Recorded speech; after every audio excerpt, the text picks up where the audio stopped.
महाराष्ट्र सुन्न आहे. अजित पवार यांचं अपघाती निधन झालेलं आहे.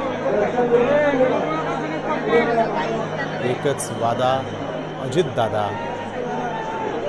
असं बोललं जायचं, अशा घोषणा दिल्या जायच्या. आज मात्र आपण बघतोय अजितदादा त्यांच्या पार्थिवाच्या अंत्यदर्शनासाठी लाखोंची गर्दी उसळली.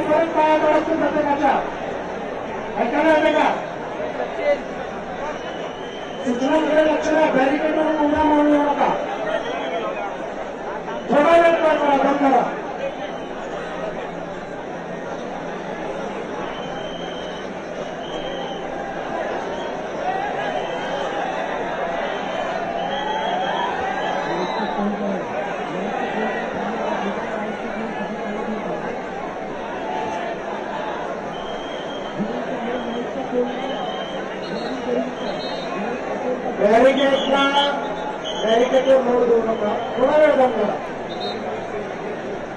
थोडा वेळ करा जागेवर बैरिकेडवरून उड्या मारून देऊ नका.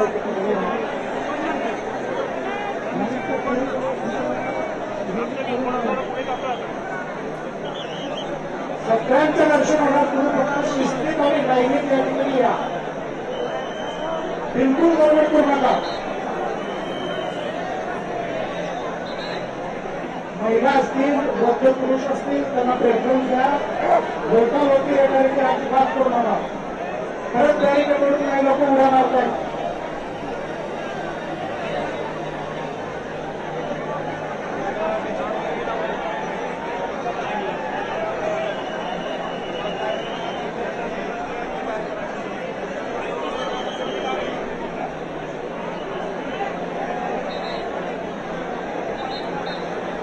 बाहेर पडणाऱ्यांना मार्ग नका करून द्या. पुढे उलट्या मार्गाने कोणी येऊ नका.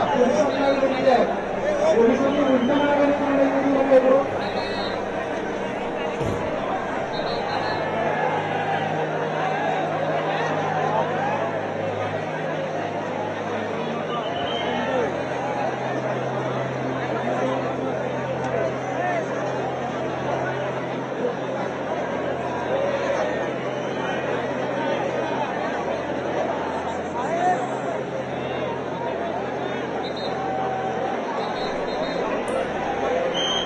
तर आपण बघतोय अजित पवार यांचा बारामतीमधील विमान अपघातात दुर्दैवी मृत्यू झाला.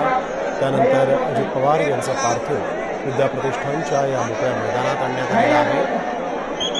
इथे अजित पवार यांचं पार्थिव अंत्यदर्शनासाठी ठेवण्यात आलं आहे.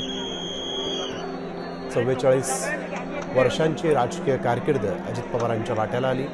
अर्थातच ही कारकीर्द अजित पवारांनी कठोर परिश्रम, मेहनत आणि प्रामाणिक कामाच्या जोरावर उजळवून टाकली आणि 6 वेळा उपमुख्यमंत्रीपद, अनेक खात्यांचे मंत्री अजित पवार राहिलेले आहेत.